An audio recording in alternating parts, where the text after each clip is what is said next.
When Princess Edara's uncle heard that Princess Edara had gathered some villagers to help her fight for the throne, he got very angry and fixed an urgent meeting with some of the king's men he had bribed. What do we do in this situation? You know that once the villagers start fighting for her, it will be difficult to contain this. One of the king's men said to Princess Edara's uncle, "Where has it ever been heard that the blind wants to rule over people with 2 eyes?"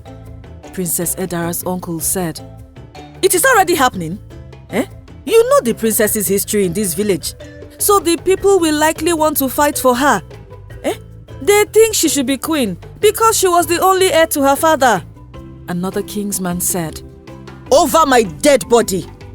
That cannot happen while I'm alive. It's one thing for a woman to want to rule this village, and it's another for her to be blind." Princess Edara's uncle said, "Daddy, I have a suggestion. Can I say it?" Princess Edara's cousin, Ugonna, who was also a part of the meeting, said, "What is it?" His father thundered, "It better be important." He added, "You know that for weeks now, the neighboring village has been showing signs of war." Ugonna said, "Okay, what exactly is your point?" One of the king's men asked. "I think we should make the war happen. All we have to do is attack someone from our rival village. So when they come to retaliate, the war will eventually happen. Now, the good part is that Princess Edara will be at the war front as usual. And after she has slayed all of our rivals, we will kidnap her and send her to a distant village. Then we'll tell the villagers she died during the war." Ugonna suggested. "Wow, Ugonna, that's very brilliant. But my only problem is, will the villagers believe she died during the war?" Ugonna's father asked. "Trust me, Daddy, they will. We just need to be smooth with our plans and execution. You know she already has a lot of enemies, so any of the neighboring villages will be happy to take her hostage." Ugonna added. "All right then, that is what we will do," Ugonna's father said. While some of the corrupt king's men were plotting against Princess Edara, Princess Edara was busy trying to gather the villagers to protest. She had no idea that her uncle and cousin had planned to start a war she had been trying to avoid. 3 days after Princess Edara's uncle, cousin, and the king's men had that meeting, something terrible happened in Ijaga village. Since Ijaga was known for selling cocoa to farmers and buyers from neighboring villages, a popular farmer from their rival village arrived at Ijaga one early morning to purchase bags of cocoa. Unfortunately for him, on his way back, he was attacked and killed, and his bags of cocoa were stolen. When the news of the farmer's demise reached the rival village, the villagers got angry, and without asking any questions, they attacked Ijaga village and mercilessly killed men, women, and children. In less than 24 hours, the angry rival villagers had killed more than 50 people in Ijaga, thereby declaring war between the two villages. For more than a year, Princess Edara had been trying to avoid going to war with that rival village because she knew they had strong and able-bodied warriors. She had also lost many warriors and villagers at the last war she had gone to, and she didn't want that to happen again. But when the rival village wouldn't stop killing her people, she was forced to fight back. Sadly, Princess Edara did not know she was walking into a trap her uncle and cousin had set up for her. On the day of the war, Princess Edara went to the battlefront, expecting to win the war as usual. She fought with all her strength, and she defeated her rival team. The strong warriors she had taken with her even assured Princess Edara that they had won. But just when they were about to return to Ijaga village, something happened. Princess Edara's warriors suddenly went quiet, and the next thing, Princess Edara was kidnapped. Even though the princess tried to fight off the men who carried her, She couldn't do much because they had tied her arms and legs, leaving her almost powerless. For 2 days, the men quietly took Princess Edara to a distant village, and when they reached there, they handed her over to the head warrior of the village. If anyone had told me that I would witness a day like today, I would have doubted it, the head warrior said to Princess Edara, who was locked up in his prison. But she didn't respond. What is it, princess? Don't you like it here? The head warrior mocked her. I know it is not as comfortable as your palace, but you have to manage this because you'll be here for a very long time. The head warrior added, and then he burst into laughter. You know what? I will leave you to rest for today. I heard that you conquered the village of Asani 2 days ago. And I know defeating such strong warriors is not easy. The head warrior said before walking out on Princess Edara.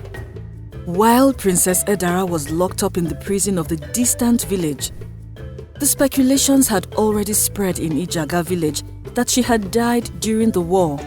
When the villagers of Ijaga heard this, they were very heartbroken, but suspicious that something was not right. Even though Princess Edara was blind, the villagers knew she was very strong and skilled and had never lost a war. So, it was pretty suspicious that she lost the battle around the same time her cousin was trying to become king. If she is dead like you say, give us her body. We want to give her a proper burial, the villagers demanded. We couldn't find her body, Ugonna said. But don't worry, we are still searching. Believe me, she was my only and favorite cousin. And we will give her the burial she deserves when we find her body, Ugonna lied. We will come with you. It is an abomination for the princess's body to still be on the war ground, one of the villagers said. No, this is strictly the palace business, and we intend to keep it that way, one of the king's men answered. My people, I understand that you are all heartbroken. I am too. My niece, who had never lost a battle, got killed in the process of defending her village. Believe me, I mourn her more than you do, and I will stop at nothing until we punish whoever did this to us, Ugonna's father said. But while we are at that, we have more pressing issues. Ijaga village cannot stay without a leader, and as much as I would love to become king, I am too old, and my eyesight is already failing me, Ugonna's father added. Yes, you are right! Some of the villagers who were gathered outside the palace murmured amongst themselves. That is why I have appointed my son, Ugonna, to become king and rule you with love, just like his uncle did, Ugonna's father added. Can I say something? One of the villagers asked. Yes, please go ahead, Ugonna said. I know you have a point, and you are right. Ijaga village should not remain without a king. But this is not the time for that. We just lost Princess Edara, and according to our tradition, we have to observe a 7-day mourning ritual. If Princess Edara's body is found within those 7 days, we will bury her properly. And after that, we can proceed with appointing Ugonna as king, the villager said. Immediately the villager said that. The rest of the villagers supported him. Okay, that is what we will do. Princess Edara was like a daughter to me, so we will give honor to whom honor is due, Ugonna's father said. Shortly after that, the villagers dispersed to their different homes, expecting that the palace guards would find Princess Edara's body in 7 days. But that never happened. When the 7 days of mourning passed, and the palace did not present Princess Edara's body to the people, the villagers began to protest because their suspicions had grown stronger. What do we do? These villagers are making our plans difficult to execute. Ugonna's father asked the king's men he had urgently invited to his home. Maybe we should teach some of them a lesson. If we don't do that, they will not stop, Ugonna suggested. If we teach them a lesson, how will they accept you as king? You know you are supposed to win their hearts and be on their side, especially in a time like this, one of the king's men said. That won't work. These villagers are like crying babies. The more we try to soothe them, the more they cry. So I don't see the point, Ugonna said. So are you suggesting we order the guards to lock them up? Another king's man asked. Yes, if anyone proves stubborn, they can beat them up too. Also, send a town crier to announce that I will be coronated as king in 3 days. So everyone should be available at the palace, Ugonna said. That day, Ugonna and his father instructed the palace guards to beat up and arrest the villagers who wouldn't stop protesting, and the palace guards obeyed. At the end of that day, the guards locked up 15 villagers in the palace cell. Meanwhile, in the distant village Princess Edara had been taken to, she had been planning her escape. In the cell she was locked in, there was a man who had been locked up long before the princess. According to the man, he had challenged the king of his village to reduce the taxes of the villagers, and this led to his arrest. 11 days after Princess Edara was taken to the distant village, she told the man in the cell that she was planning an escape and asked if he could come with her so he could take her to Ijaga village. Knowing so well that he would eventually be killed if the head warrior found out that Princess Edara had escaped, the man decided to help her. That night, Princess Edara and the man waited until midnight when all of the guards had fallen asleep, and they escaped. After a long morning of walking through thick forests, Princess Edara and the man arrived at Ijaga village, but instead of going to the palace to announce her return, Princess Edara stayed in a villager's house. The woman who housed them was the first to see Princess Edara as soon as she stepped into Ijaga village, and she offered to hide her. When Princess Edara heard what Ugonna and her uncle had done to the villagers who were protesting for her supposed body, she got angry. Today is his coronation, right? Princess Edara asked the woman. Yes, very soon. The town crier will announce the time for his coronation. Please, princess, do all you can to stop Ugonna from becoming king. He is not even king, yet the people have passed through so much pain and misery, the woman said. I can't believe my uncle could go this far to get rid of me, Princess Edara said. My princess, it is true. There are even rumors in the village that he was responsible for the recent war that happened. Some villagers claim they saw some palace guards with that Asani farmer right before he was killed, the woman added. If what you say is true, then I will make sure they pay for all they have done, Princess Edara said. Don't worry, I have a plan, she added. Later that day, while the coronation ceremony was ongoing, Princess Edara and the man she escaped with showed up at the palace. When Ugonna and his father saw her, they were shocked. Some of the villagers who believed that Princess Edara was dead even ran away when they saw her. How is it that you are here? Ugonna asked in a confused tone. Guards! Seize him! Princess Edara ordered, and without any questions, the guards arrested Ugonna. My daughter!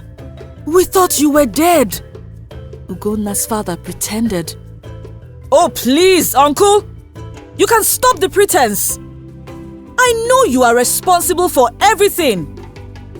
Princess Edara said. Take him too! Princess Edara ordered the guards, and they did.